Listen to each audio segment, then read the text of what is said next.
Assalamualaikum warahmatullahi wabarakatuh. Nama saya Linda Gogotul Aini. Saya dari Perbankan Syariah 3 Angkatan 2020. Di sini saya akan menjelaskan mengenai keseimbang umum AD/AS dalam perspektif ekonomi makro Islam. AD atau aggregate demand atau bisa disebut juga sebagai permintaan agregat, menurut Keynes merupakan seluruh jumlah uang yang dibelanjakan oleh seluruh lapisan masyarakat untuk membeli barang dan jasa dalam satu tahun. Definisi lain menyebutkan AD merupakan suatu permintaan sejumlah output dengan tingkat harga tertentu pada suatu periode. Dalam perekonomian terbuka, keseluruhan tingkat output barang dan jasa dari suatu negara dalam jangka pendek ditentukan oleh tingkat permintaan agregatnya.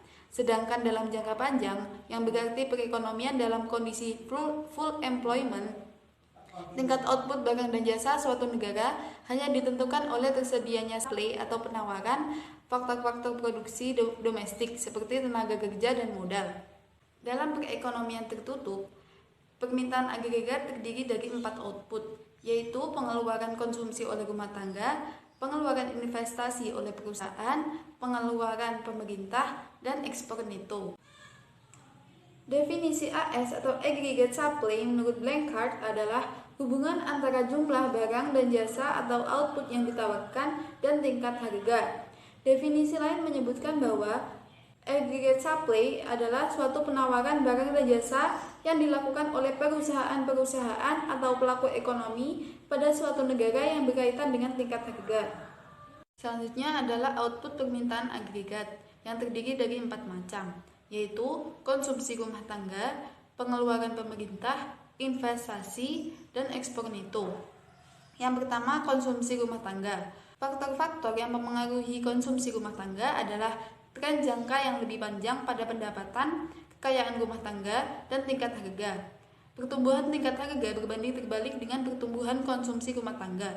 Hal ini berarti bahwa semakin tinggi tingkat harga, maka tingkat konsumsi rumah tangga justru akan menurun. Begitupun sebaliknya. Yang kedua adalah investasi bisnis. Pengeluaran investasi meliputi pembelian gedung, perangkat lunak, perlengkapan, dan akumulasi inventaris. Penentu utama inventaris adalah tingkat output, biaya modal, dan harapan tentang masa depan.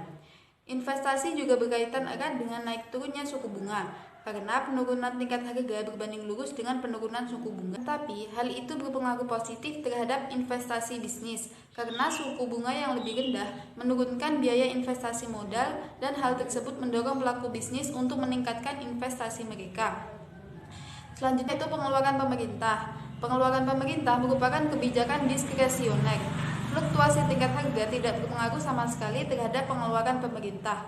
Hal ini dikarenakan pengeluaran pemerintah digolongkan sebagai pengeluaran otonom, yang mana nilainya tidak bergantung pada kondisi perekonomian. Yang terakhir adalah ekspor neto. Ekspor neto merupakan selisih antara ekspor total dengan impor total suatu negara. Ekspor neto ditentukan oleh pendapatan domestik dan luar negeri, harga-harga yang berhubungan, dan nilai tukar. Tingkat harga berpengaruh besar terhadap ekspor neto, karena ketika tingkat harga turun, ekspor neto akan meningkat. Sebaliknya, ketika tingkat harga naik, ekspor neto akan menurun. Selanjutnya, saya akan menerangkan analisis AD/AS berupa analisis kurva permintaan dan penawaran agregat. Yang pertama adalah kurva permintaan agregat. Menurut Mankiw, kurva permintaan agregat adalah hubungan antara jumlah output yang diminta dan tingkat harga agregat. Dengan kata lain, kurva permintaan agregat menyatakan jumlah barang dan jasa yang ingin dibeli pada setiap tingkat harga. Kurva permintaan agregat merupakan suatu kurva yang menurun dari kiri atas ke kanan bawah, yang berarti bahwa semakin rendah tingkat harga, maka semakin besar permintaan agregat yang muncul dalam perekonomian. Yang kedua adalah kurva penawaran agregat. Kurva penawaran agregat adalah representasi grafis dari hubungan antara tingkat harga dan total output barang dan jasa dalam perekonomian. Dalam bidang ekonomi, para ekonom menggunakan PDB real untuk mewakili total output dalam perekonomian. Kurva penawaran agregat terbagi menjadi 2, yaitu kurva penawaran agregat jangka panjang dan kurva penawaran agregat jangka pendek. Yang pertama adalah kurva penawaran agregat jangka panjang atau LRAS. Dalam jangka panjang, tingkat output ditentukan oleh jumlah modal dan tenaga kerja serta ketersediaan teknologi. Tingkat output tidak bergantung pada tingkat harga. Kurva penawaran agregat jangka panjang atau long run aggregate supply bentuknya adalah vertikal. Produksi di tingkat ini menunjukkan posisi kesempatan kerja penuh. Yang kedua adalah kurva penawaran agregat jangka pendek atau SRAS. Pada kurva penawaran agregat jangka pendek memiliki kemiringan ke atas, dengan sumbu X mewakili output agregat dan sumbu Y mewakili harga agregat.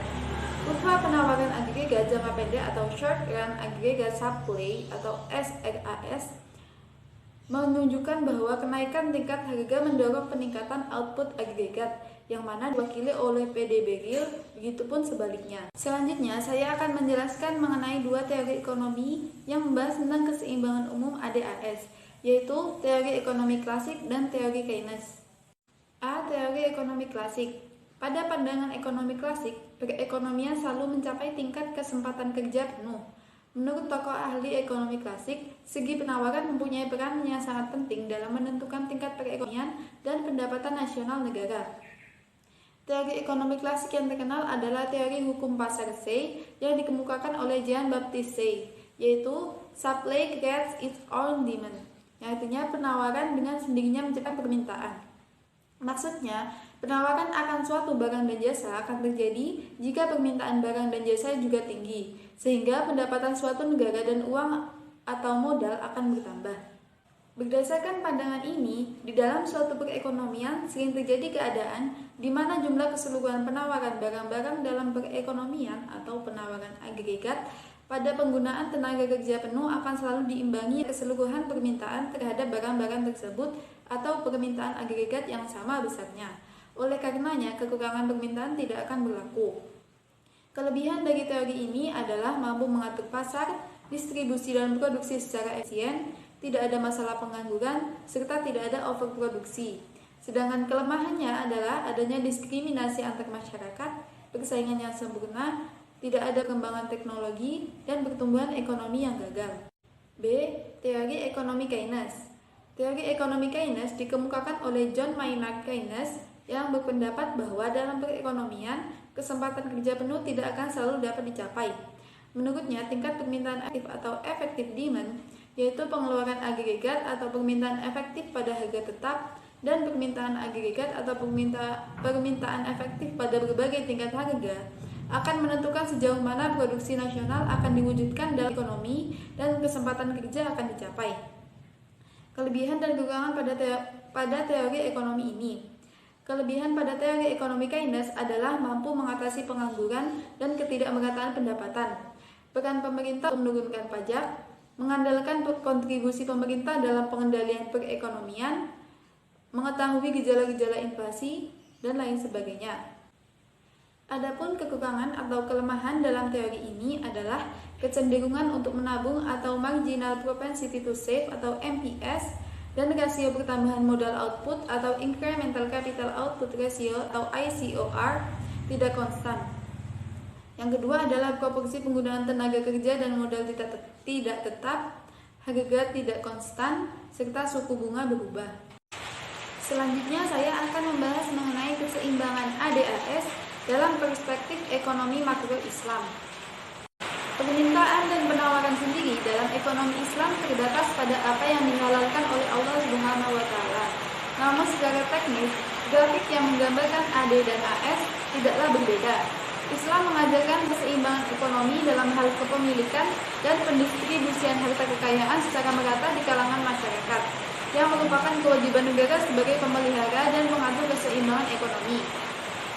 Dalam Al-Quran, ketentuan mengenai hal ini atau pendistribusian kekayaan tersebut terdapat pada Quran Surat Al-Hasyr ayat 7, yaitu Islam mewajibkan sirkulasi kekayaan terjadi pada semua anggota masyarakat dan mencegah terjadinya sirkulasi hanya pada segelintir orang saja.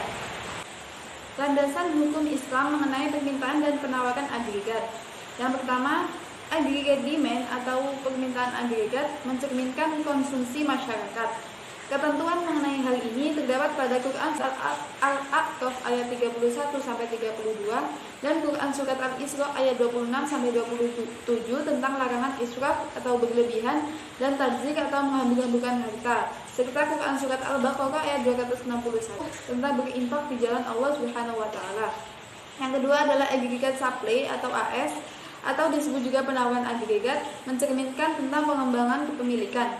Ketentuan mengenai hal ini terdapat pada Quran surat Al-Baqarah ayat 27 tentang halalnya jual beli dan larangan riba. Quran surat At-Taubah ayat 34 dan 35 tentang larangan kanzul mal atau menimbun harta, serta Quran surat Al-Baqarah ayat 173 dan Quran surat Al-Maidah ayat 90 dan 91 tentang larangan menggunakan barang dan jasa yang diharamkan. Sekian penjelasan yang dapat saya sampaikan. Terima kasih atas perhatian dan waktunya. Semoga apa yang saya sampaikan tadi dapat bermanfaat. Kurang lebihnya saya mohon maaf. Wassalamualaikum warahmatullahi wabarakatuh.